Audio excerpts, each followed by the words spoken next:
আসসালামু আলাইকুম রহমতুল্লাহ বরকাত বিসমিল্লাহির রহমানির রহিম আলহামদুলিল্লাহ রাব্বিল আলামিন ওয়াসসালাতু ওয়াসসালামু আলা আশরাফিল আমবিয়া ওয়াল মুরসালিন আম্মা বা'দ। সম্মানিত শ্রোতা মণ্ডলী, আজকে আমরা গুরুত্বপূর্ণ একটি বিষয় নিয়ে আলোচনা করব, তা হলো দাওয়াইউল ইদরাজ, অর্থাৎ কেন ইদরাজ করা হয়, এর কারণ কি, যৌক্তিকতা কি, কোন প্রেক্ষাপটে এই সমস্ত ইদরাজ করা হয়ে থাকে। তো আজকে আমরা এই বিষয়টা নিয়ে আলোচনা করব। তো অল্প আলোচনা, চলুন তাহলে শুরু করি। দাওয়াইউল ইদরাজ কাসীরাতুন আশহারুহা মা ইয়ালি। অনেকগুলো কারণের মধ্যে এক নাম্বার হলো আই ইয়াকসুদার রাবি তাফসিরা কালিমাতিন গরীবা, অর্থাৎ কোনো দুর্লভ শব্দের ব্যাখ্যা করার এটাই হলো রাবির উদ্দেশ্য, তখনই ইদরাজ করে। মিসালুহু حديث عائشة رضي الله تعالى عنها كان النبي صلى الله عليه وسلم يخلو بغار حراء فيتحنث فيه। এই যে ফায়াতাহান্নাস, এটা কিন্তু হাদিসের শব্দ। এরপরে ওহুয়া তাআব্বুদ, তাহলে তাহান্নুস এর এই দেওয়া হয়েছে আত-তাআব্বুদ। তো ফায়াতাহান্নাসু ফিহি লায়ালিয়া যাওয়াতাল আদাদি ক্বাবলা আন ইয়ানজা ইলা আহলিহি। আচ্ছা, এটা ইলা আখির হাদিস। ফাকাউলুহু, এখানে যে ওহুয়া তাআব্বুদ, এই কথাটা মুদরাজুন ফিল হাদিস, ওহুয়া মিন তাফসির যুহরি রাহিমাহুল্লাহ। এটা হলো যুহরি রাহিমাহুল্লাহর তাফসির, এটা হলো তাহান্নুসের ব্যাখ্যা তাআব্বুদ। তাহলে এখানে মূল ইবাদত ফায়াতাহান্নাসু ফিহি আল-লায়ালিয়া যাওয়াতুল আদাদ, কয়েকদিন ওখানে ইবাদত বন্দি করত। আচ্ছা, দ্বিতীয় নম্বর কারণ আন ইয়াকসুদার রাবি বয়ানা তামামি আমালিন, রাবি একটা আমলকে পূর্ণ বয়ান করতে গিয়ে তখন কিছু শব্দ যুক্ত করে নিজের পক্ষ থেকে, এছাড়া বিষয়টা স্পষ্ট হচ্ছে না, তখন এই কথাটা। এটার উদাহরণ মিসাল যালিকা হাদিস ইবনে মাসউদ রাদিয়াল্লাহু তাআলা আনহু আন্না রাসূলুল্লাহ সাল্লাল্লাহু আলাইহি ওয়াসাল্লাম আল্লামাহু তাশাহুদ ফি সালাতি ফাকালা কুল আত-তাহিয়াতু লিল্লাহি ফাযাকা আত-তাশাহুদু। এই যে আখরাজুল আইম্মাতু সিত্তা ফি সিহহ ওয়া ফি আখিরিহি, এই তাশাহুদ তালিমু তাশাহুদের সর্বশেষে একটা কথা আছে, ফাইদা কুলতা হাদা ফাকাদ কাযা সালাতাকা ইন শিতা আন তাকুমা ফাকুম ওয়া ইন শিতা আন তাকুদা ফাকুদ। এই যে কথাটা বলছে, এটা মুদরাজুন মিন কালাম ইবনে মাসউদ রাদিয়াল্লাহু তাআলা আনহু ওয়াকা ফি রিওয়ায়াত আবি দাউদ ওয়া আবি দাউদ আত-তায়ালুসি। এই আবু দাউদের রিওয়ায়াতের মধ্যে এটা আসছে, এটা হলো ইবনে মাসউদের কওল হিসেবে, অর্থাৎ রাবিকে তিনি এই কথাটা বলছেন যে রাসূল আমাকে এটা শিখাইছে, এখন তুমি এটা যখন আদায় করবে তখন এটা ওনার নিচক একটা ফতোয়া, ওনার পক্ষ থেকে এটা একটা কথা মুদরাজ। فمثال هذه الثلاثة، এখন এই তিনটার উদাহরণ মা রাওয়াহু মিন তরিক আব্দুল্লাহ ইবনে মুবারক قال حدثنا يونس عن الزهري قال سمعت سعيد بن المسيب يقول قال أبو هريرة رضي الله تعالى عنه قال قال رسول الله صلى الله عليه وسلم للعبد المملوك الصالح أجران والذي نفسي بيده لولا الجهاد في سبيل الله والحج وبر أمي لأحببت أن أموت وأنا مملوك إلى آخر الحديث। এই যে হাদিসটা এখানের মধ্যে আসছে, ফাকর ওয়াল্লাযী নফসি বিয়াদি, ওই সত্তার কসম যার হাতে আমার জীবন, বলছে মিন কালামি আবি হুরায়রা, এখান থেকে নিয়ে শেষ পর্যন্ত এটা হলো আবু হুরায়রা রাদিয়াল্লাহু তাআলা আনহু কল। কেননা লিইস্তিহালাতি আন ইয়াকুল আন-নবী সাল্লাল্লাহু আলাইহি ওয়াসাল্লাম যালিকা, এই কথা বলাটা নবীজির পক্ষে অসম্ভব।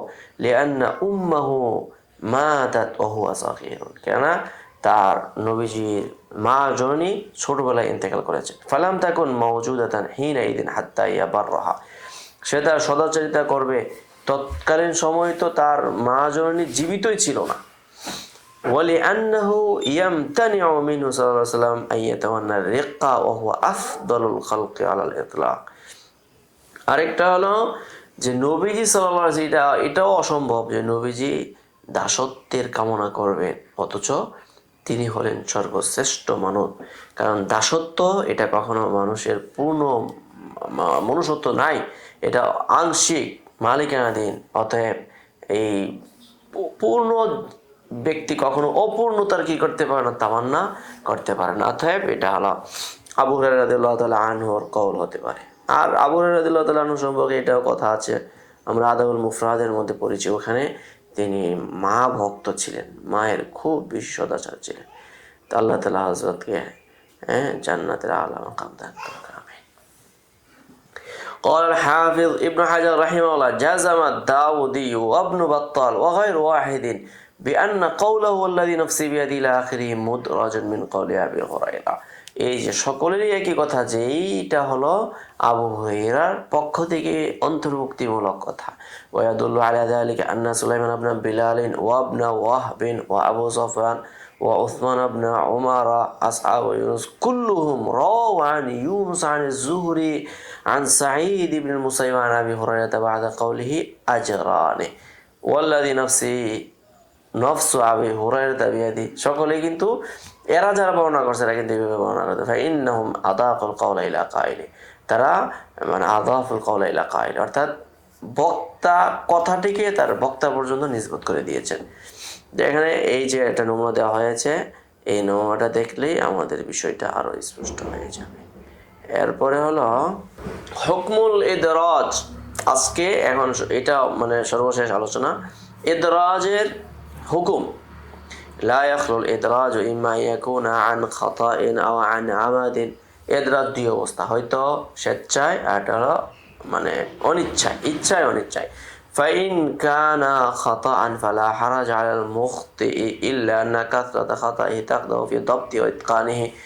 এখন যদি ভুলবশত হয় তাহলে এই ভুল ব্যক্তির জন্য কোনো অসুবিধা নেই, তবে কাসরাতের পরিমাণ কথা হলে এটা অবশ্যই তার জব্ত ইতকান নিয়ে আলোচনা আসবে।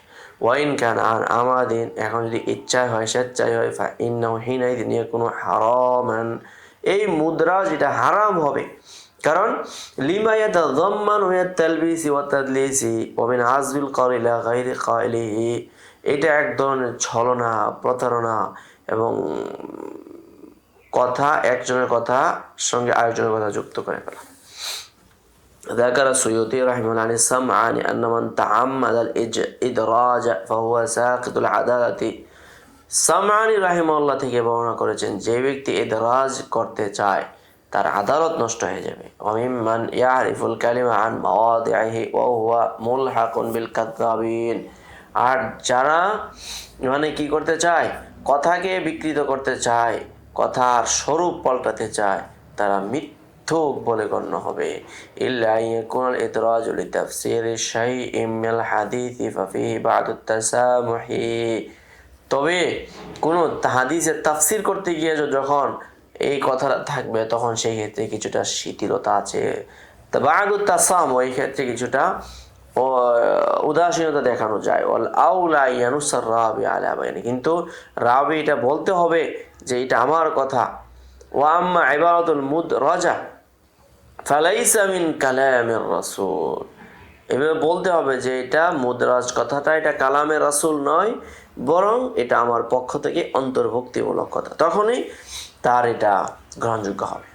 এরপরে এখন কথা হলো আশহারুল মুসান্নাফাতি ফিহি। এই ক্ষেত্রে মুদরাজ বিষয়ে সবচেয়ে মানে প্রসিদ্ধ কি কি কিতাব আছে? অনেক কিতাবই তো আছে, তার প্রসিদ্ধ করে একটা নাম বলা হচ্ছে আল ফাসলু লিল ওয়াসল আল মুদরাজু ফিন নাকল, আল ফাসলু লিল ওয়াসলি আল মুদরাজু ফিন নাকলি লিল খতিব আল বাগদাদি রাহিমাহুল্লাহ। একদম প্রসিদ্ধ এবং শানদার কিতাব। দ্বিতীয় নম্বর তাকরিবুল মানহাজ বিতাদাররুজিল মুদরাজ লি ইবনে হাজার রাহিমাহুল্লাহ আল আসকালানি ওয়া হুয়া তালখিসুন লি মাতাবিল খতিব ওয়া জিয়াদাতান আলাই। এখানে এবার এটা জটিলতা আছে। তৃতীয় নম্বর হলো আল মুদরাজু ইলাল মুদরাজ ইলা ইবনে হাজার আসকালানি, এটা স্বতন্ত্র কিতাব। আল মুদরাজু ইলাল মুদরাজ, এটা হলো ইমাম সুয়ুতি রাহমাতুল্লাহ আলাইহি কিতাব।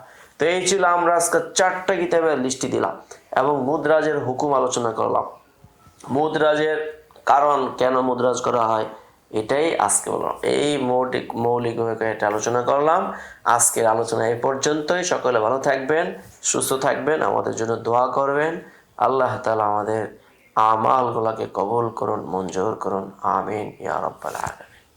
يؤتي الحكمة من يشاء ومن يؤت الحكمة فقد أوتي خيرا كثيرا وما يذكر إلا أولو الألباب.